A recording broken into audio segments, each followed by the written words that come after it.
Okay. Very good. Okay. So we all know that horses are amazing animals. We're all part of the horse club, obviously. We're here, we're at the horse meeting.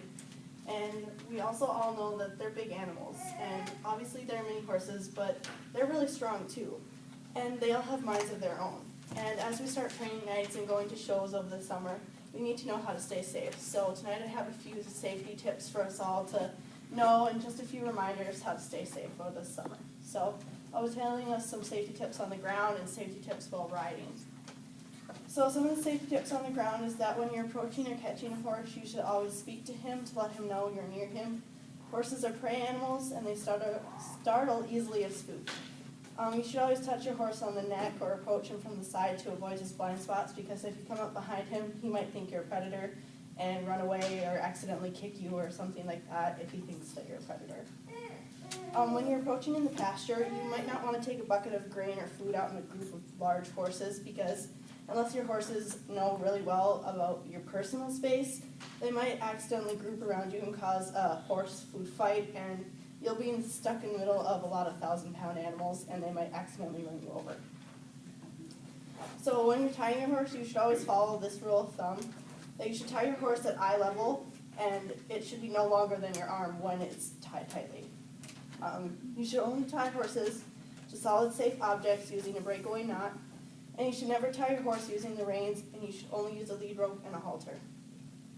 And when you're leading your horse, don't let him walk directly behind you, because if your horse spooks or decides that he's going to run forward out of happiness, or he's just like, I gotta go run now, he's obviously going to run you over if he's right behind you. So you want to have him walking next to you with his head next to your shoulder and even with you.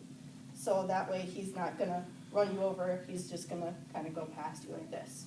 Also, don't coil the lead rope around your hand, so that if he does take off, it's not going to tighten and he's not going to drag you with him, it's just going to slide through your hands. When you're grooming your horse, stand near the shoulder and next to the hindquarters when you're grooming the mane or tail, so that if he decides that there's a bug or something, he's not going to accidentally kick you, or if he gets spooked or something, he's not going to kick you. When walking behind your horse, either walk directly behind your horse, so this way your horse doesn't have as much force, and brush your hand along his rump, or far enough away to be well out of kicking range, so that obviously he can't reach you with his back feet. When you're working with your horse's feet, remember that horses are often careless about where they put their feet, or they're not really aware where their feet are, or they don't really know where your feet are either. So just be aware where your feet are. Don't put them underneath where their feet are. Just kind of watch your feet, because they're going to put their foot on you and not even know what you're yelling about when their foot's on you. So.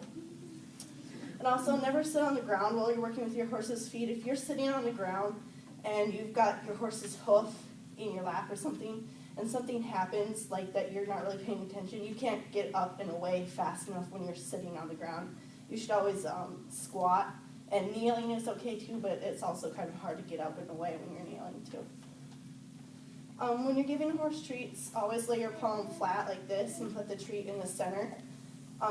So that the horse can eat it, because the horse eats by pulling grass with their front teeth, and that's how they're going to eat the treat too. So they'll just kind of suck it up with their lips or grab it with their front teeth out of your palm. So if you give it to them with your fingers like this, they might accidentally eat your fingers with the treat. So whenever you're around horses, you should always wear closed-toe shoes like boots or something like that.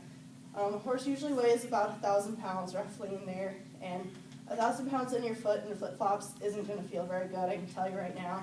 I've had it happen with a mini, and it didn't feel good with a mini, so I don't want it to happen with a big horse. So, some safety tips in the saddle is, whenever you're in the saddle, you should always wear a helmet. It doesn't matter where you are or what you're doing. If you're on for 2 seconds, you should always have a helmet on no matter what. Even if it's uncomfortable or sweaty, a helmet can save your life or prevent you from serious injury, like concussions, or even being in a coma, or paralysis, things like that. So, also, don't mount your horse in a stall or low ceiling area. If your horse spooks or you're not paying attention, you might hit your head on the ceiling or objects hanging from the ceiling, because sometimes, there's beams and stuff. So, also, don't ride your horse at a fast pace or uneven terrain where you're unfamiliar with the landscape. So if you go on a trail ride at a park or something, just be aware of the trail and stuff. Don't go galloping your horse down the trail when you don't know what's up in front of you. Always know what's up there first before you decide to go really fast. And because you never know where a hole might be lurking, because holes can really trip up your horse. They can actually break a leg if the hole is the right size, so just really be careful about it. Also, before you ride, you always want to check your cinch. Make sure your cinch is tight. Your cinch can make your saddle slip, can slide under the horse, or when you get on, your saddle's going to be uneven. Obviously, you're not going to have as good a balance if your saddle's uneven, and then you're going to be sitting there trying to fix your saddle all the time like I constantly am. So, when you're on a trail ride, you should also always be aware of your surroundings, and when you're coming home, make your horse walk. Don't run your horse home, because then whenever you turn around, your horse is going to want to run home. I know Jo has that problem that I'm still working with her on. She wants to go home. She doesn't want to walk home. She wants to just go home. So always make them walk. Do not run them home. And if you're riding on a trail ride with a bunch of other people, always stay a respectable distance, and this goes for an arena too. Just stay away from their butts. Don't let them get their heads right up in another horse's butt. You know, give everybody their space and let the horses have their area so that nobody gets kicked or anything like that.